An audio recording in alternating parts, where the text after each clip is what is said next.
Good evening. My name is John Garrod, and the following are my responses to the Professional Dispositions Survey questions. I will take those questions in the order that we answered them.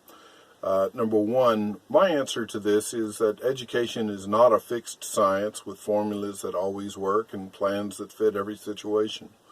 That's not a possibility because education is centered on human beings, each of whom is unique. No two human brains process the same piece of information in the same way, so just as each learner is different, educators themselves are also not static creatures. We learn, we assimilate, process, and produce in ways that are unique to us as a person. To use a military term, we improvise, adapt, and overcome. Our foe, as it were, is of course not our students, but any need or lack within their base of knowledge. If we work as a team, we achieve more wherever we are planted. Therefore, we're each able to produce methods and concepts that are as different as snowflakes. That unique nature of the individual intersects with the concepts of accountability and uniformity, but the meeting is not a destructive one if we approach education as a teamwork effort. Teaching is, in my opinion, one of the most noble and praiseworthy positions there are in the world. It joins intelligent minds, insatiable appetites for learning, and servant hearts.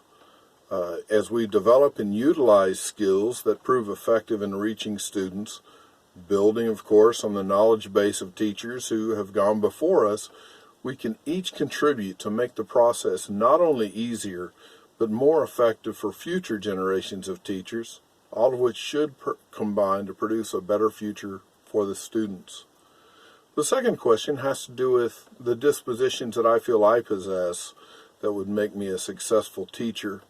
I believe the first disposition I possess beneficial towards becoming a successful teacher is my desire to help my students.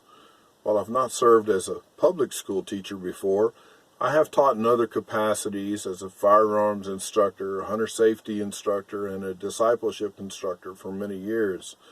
I truly want my students to succeed in assimilating the material that I'm teaching, and I don't teach anything that I don't believe is valuable to them.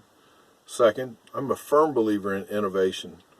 From developing my own props for classes to presenting material from a perspective of here's how it's useful to you, I'm willing to do what it takes to get the point across. The final question has to do with personal biases and what effect they have on teaching and learning. My answer is that personal biases can be a pretty broad term, and the only way I can see it being a positive force within the classroom is in the teacher's bias towards using methods that are proven effective in their setting when conventional methods might have failed. The teacher's sole bias should be, what is best for my students? Beyond that scope, bias has no place in the modern classroom, at least not in any regards to students. While a teacher may hold on to their "this has been working" bias towards their methods, this is a profession where you must constantly be willing to grow, and growing involves admitting you have room to grow. Thank you.